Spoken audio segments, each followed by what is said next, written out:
ആലപ്പുഴ മാന്നാറിൽ വിദ്യാർത്ഥിനിയെ പീഡിപ്പിക്കാൻ ശ്രമിച്ച കേസിൽ പ്രതി പിടിയിൽ. കീരിക്കോട് സ്വദേശി അഖിലാണ് മാന്നാർ പോലീസിന്റെ പിടിയിലായത്. കൊല്ലം ചക്കുവള്ളിയിൽ സ്വകാര്യ ബസ്സുകളുടെ മത്സരയോട്ടത്തിൽ ഗർഭിണി ഉൾപ്പെടെ 3 പേർക്ക് പരിക്കേറ്റു. ബസ്സും ജീവനക്കാരും പോലീസ് കസ്റ്റഡി.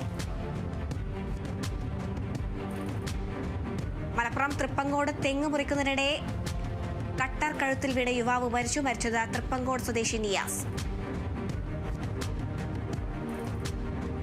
മലപ്പുറം പെരുമ്പടപ്പിൽ വൻ ലഹരിവേട്ട. പോലീസ് പരിശോധനയിൽ 20,000 നിരോധിത പുകയില ഉൽപ്പന്നങ്ങൾ പിടികൂടി. പാലപ്പെട്ടി സ്വദേശി അമീർ അറസ്റ്റിൽ. തിരുവനന്തപുരം മാറ്റിങ്ങലിൽ വീടിന് മുന്നിൽ നിർത്തിയിട്ടിരുന്ന ബസ് അടിച്ചു തകർത്തു. ഡിവൈഎഫ്ഐ മുൻ മേഖലാ പ്രസിഡന്റ് ശ്രീജിത്തിന്റെ വീടിന് മുന്നിലെ ബസ്സാണ് തകർത്തത്. ആക്രമണത്തിന് പിന്നിൽ BJP പ്രവർത്തകരാണെന്ന് ഡിവൈഎഫ്ഐ. തൃശൂരിൽ കുപ്രസിദ്ധ ഗുണ്ടകൾക്കെതിരെ കാപ്പ ചുമത്തി.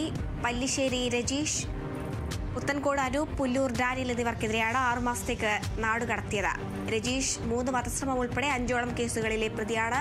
അനൂപ് വധശ്രമം, കഞ്ചാവ് വിൽപ്പന, കവർച്ച തുടങ്ങി 7ഓളം കേസുകളിലും ഡാനിയൽ 4 വധശ്രമ കേസുകൾ ഉൾപ്പെടെ 6ഓളം കേസുകളിലും പ്രതി. മലപ്പുറം എടവണ്ണയിൽ നിരവധി ക്രിമിനൽ കേസുകളിലെ പ്രതിയെ കാപ്പ ചുമത്തി അറസ്റ്റ് ചെയ്തു. പേരക്കമണ്ണ സ്വദേശി അബ്ദുൾ റഷീദിനെയാണ് മലപ്പുറം ജില്ലാ പോലീസ് മേധാവി ആർ വിശ്വനാഥിന്റെ റിപ്പോർട്ടിന്റെ അടിസ്ഥാനത്തിൽ കാപ്പ ചുമത്തിയത്. പാലക്കാട് തൃത്താല നിയോജക മണ്ഡലത്തിലെ റോഡുകളുടെ തകർച്ച പരിഹരിക്കാത്തതിൽ പ്രതിഷേധ സംഗമം സംഘടിപ്പിച്ച് മുസ്ലിം ലീഗ് മണ്ഡലം കമ്മിറ്റി. ജില്ലാ പ്രസിഡന്റ് ബരക്കാർ വാരായമംഗലം ഉദ്ഘാടനം ചെയ്തു.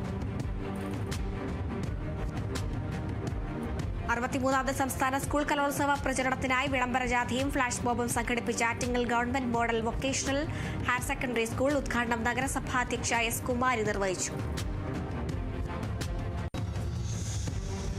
കണ്ണൂരിൽ ഈസ്റ്റ് മൊകേരി EMS സ്മാരക വായനശാലയുടെ 20ാം വാർഷികം സംഘടിപ്പിച്ചു. Safari group MD K Zainul Abideen മുഖ്യാതിഥിയായി. സിനിമാ താരം ഗായത്രി വർഷ പങ്കെടുത്തു.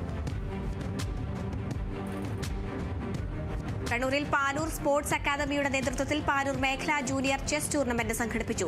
പാനൂർ വെസ്റ്റ് UP സ്കൂളിൽ നടന്ന ടൂർണമെന്റ് ഇൻസ്പെക്ടർ K സുധീർ ഉദ്ഘാടനം ചെയ്തു.